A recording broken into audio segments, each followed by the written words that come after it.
9 مئی جو 2023 کو انہوں نے بلیک ڈے ڈکلیئر کیا، ظاہر ہے کہ اس دن وہ کچھ ہوا جو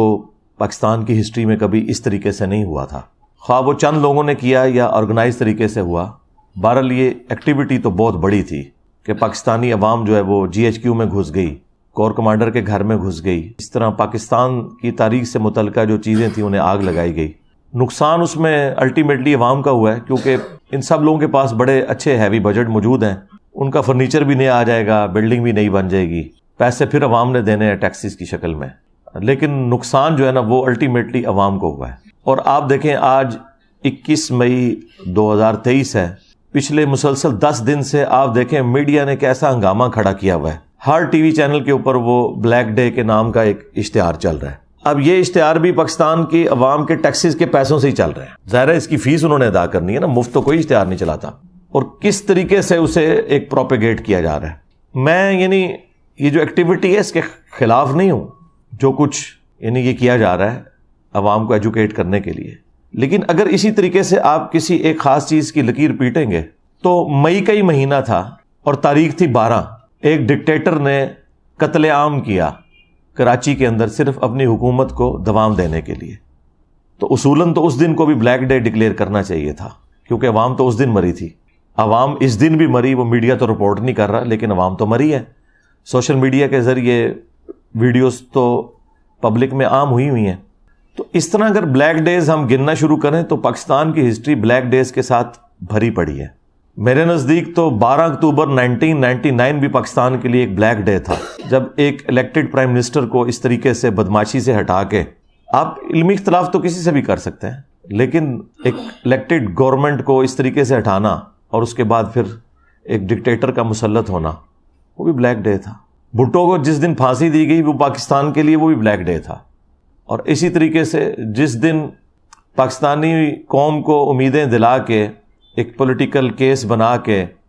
کہ پاکستانیوں کا اربوں روپیہ دوسرے ملکوں میں ہم پاکستان لے کے آئیں گے، 5 ججوں نے مل کے کروڑوں روپیہ لگا کے، آج تو خیر ہم کہہ سکتے ہیں اربوں روپیہ لگا کے اینڈ پہ ایک اقامہ نکالا، وہ بھی بلیک ڈے تھا پاکستان کی تاریخ کا۔ لیکن اب خاص طور پر چونکہ ایک پولیٹیکل جماعت کو ٹارگٹ کرنا ہے، اس کی وجہ سے یہ پروپیگنڈا ایک میڈیا کے اندر چل رہا ہے، پازیٹیو، وہ تو اسے پازیٹیو ہی سمجھتے ہیں۔ دوسری طرف خان صاحب کی مس ہینڈلنگ یہ ہے کہ وہ پہلے تو انجوائے کرتے رہے اس پورے معاملے کو،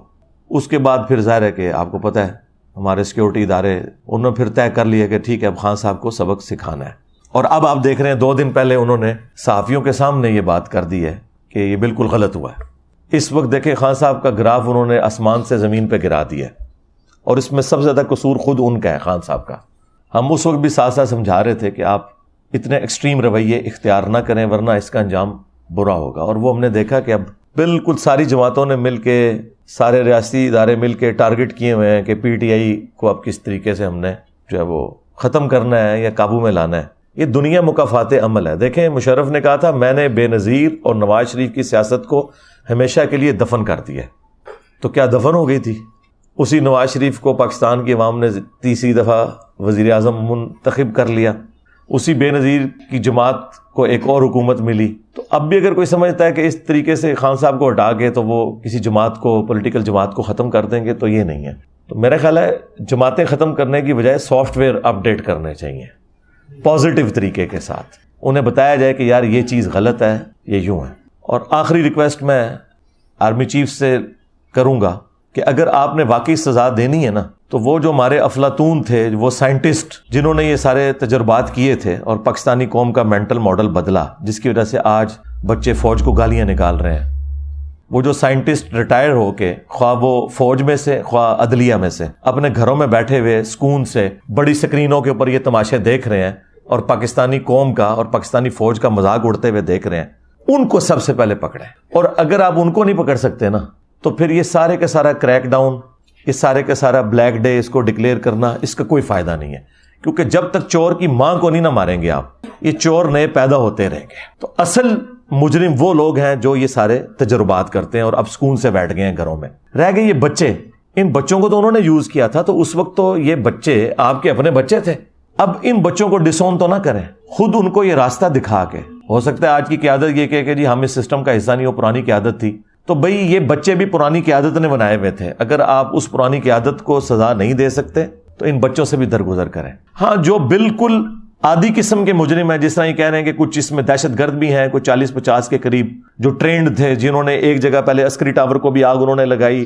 اور اسی طریقے سے جناح ہاؤس کو، کور کمانڈر ہاؤس کو بھی آگ انہوں نے لگائی، یہ ٹرینڈ لوگ تھے۔ جو اوپر کے جو لوگ ہیں انہیں پکڑیں، یہ جو ہزاروں میں آپ نے لوگ پکڑے ہوئے ہیں اور پھر آپ فوجی عدالتوں میں کہہ رہے ہیں مقدمات چلائیں گے، یہ تو بیچاروں کی زندگیاں پوری اسپائل ہو گئی، ان کے تو پیچھے سارے رل گئے، ان کے ماں باپ بھی، بیوی بچے بھی۔ تو یہ تو آپ لوگوں کی خاطر اس وقت قربانی کا بکرا بنے تھے، تو اب میرا خیال ہے انہیں معاف کریں اور صرف بڑوں کو پکڑیں، اس میں بھی جو ماسٹر مائنڈ ہیں اور جو ادھر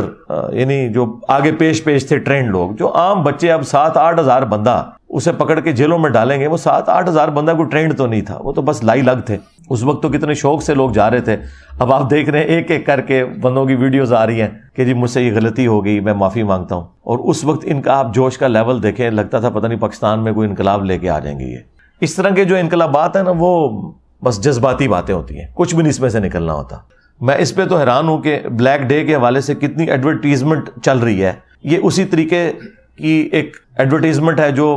وہ بابا ڈیم جو تھے ہمارے، وہ چلایا کرتے تھے اور کہتے تھے میں ریٹائرمنٹ کے بعد ڈیم کے باہر خیمہ لگا لوں گا، تو وہ کبھی نکلے بھی نہیں دوبارہ، اور وہ بعد میں پتا چلا کہ وہ چندہ جتنا انہوں نے اکٹھا کیا اس سے زیادہ کے اشتہارات چلوا دیے انہوں نے۔ تو اشتہارات کی بجائے نا پازیٹیولی کوئی معاملات کو لے کے چلیں، ورنہ یہ اس طریقے سے ڈیم فول آپ کو آپ کے بڑے بناتے رہیں گے۔ حالانکہ اس وقت اگر کوئی ہنگامی طور پر کوئی ایڈورٹیزمنٹ چلنی چاہیے تو وہ یہ ہے کہ ہمارے بڑے ہمیں بتائیں کہ انہوں نے پاکستان کی اکانومی کے لیے کیا سوچا ہے۔ اس کے اوپر تو مجھے کوئی ایڈورٹیزمنٹ نظر نہیں آ رہی ہے۔ تو ہمیں بتائیں کہ اس وقت ملک کہاں پہ کھڑا ہے، کتنے لوگ بے روزگار ہیں،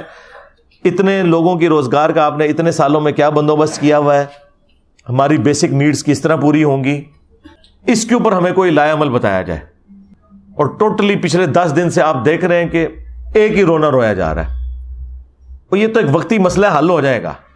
جو پرماننٹلی ہمارے ساتھ مسائل اٹیچ ہے نا، سب سے بڑا ہمارا اکانومی کا مسئلہ،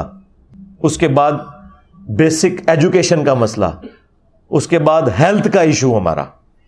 سیکیورٹی ایشو تو بعد میں آئیں گے ہمارے۔ اصل تو مسئلہ یہ ہے کہ جب روٹی نہیں ہے پیٹ میں ڈالنے کو تو باقی سارے مسئلے کیسے بڑے ہو سکتے ہیں اس کے مقابلے میں۔